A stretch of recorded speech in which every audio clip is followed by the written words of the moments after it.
I don't even think there's a basis for impeachment. I mean, the idea that they're even bringing this up, they didn't even have a hearing in the House. Now they're going to turn around and bring about impeachment, yet they say they're for unity. I mean, they beat him up before he got into office. They're beating him up after he leaves office. I mean, at some point, I mean, give the man a break. I mean, move on. If you truly are about moving on, move on. The idea that they're going to do impeachment, that's not going to bring our country together. That's only dividing our country. I just can't. How does she do it? Former U.S. Ambassador to the United Nations, Nikki Haley, a potential 2024 presidential hopeful, just wants former President Donald Trump to be given a break. Really, Nikki? Joining us now, member of the Judiciary Committee, Democratic Senator Chris Coons of Delaware.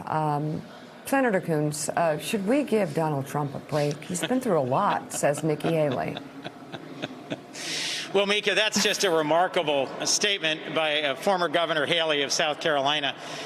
The break that I've been looking forward to and that I got was this morning. I woke up, looked at my phone, and there were no 3 a.m. angry tweets. There were no direct threats to our democracy or republic. There was a press conference where people told truths and talked about solving problems.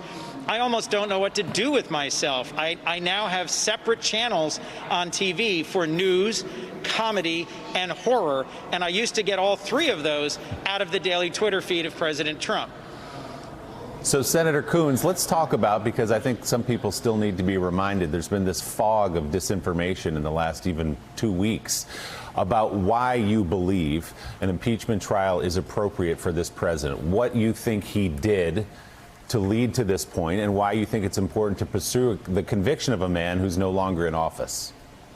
Well, there's new evidence coming out every day about the things President Trump did to spread baseless lies that he had won an election that he'd lost, and to try and subvert and undermine the rule of law and the process of our democracy, reporting just in the last few days that at the last minute, a commitment to resign en masse by the whole Department of Justice leadership is the only thing that prevented Trump from firing the acting attorney general and replacing him with a more pliant DOJ leader who would file baseless lawsuits in the Supreme Court.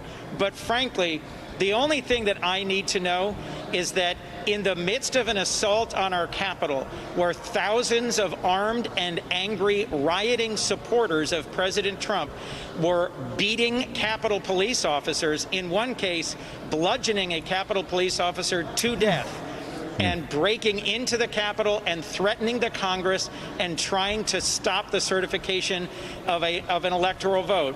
At that moment, President Trump was gleeful and declined requests to dispatch the National Guard and took no action to restrain his supporters, and made no effort to check on the safety of his own vice president or the leaders of Congress.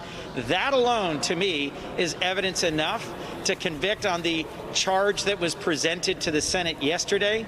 I look forward to hearing more evidence, but bluntly, I don't think this is a hard case to make.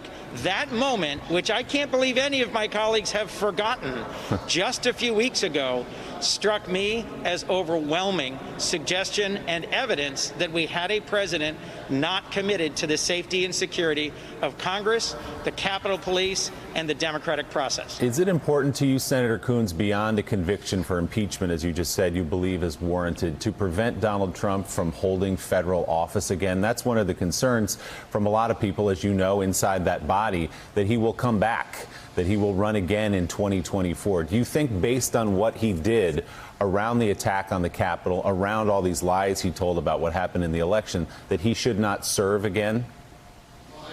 That's certainly my view. To me, there has to be accountability, and that's the accountability tool the Constitution gives us.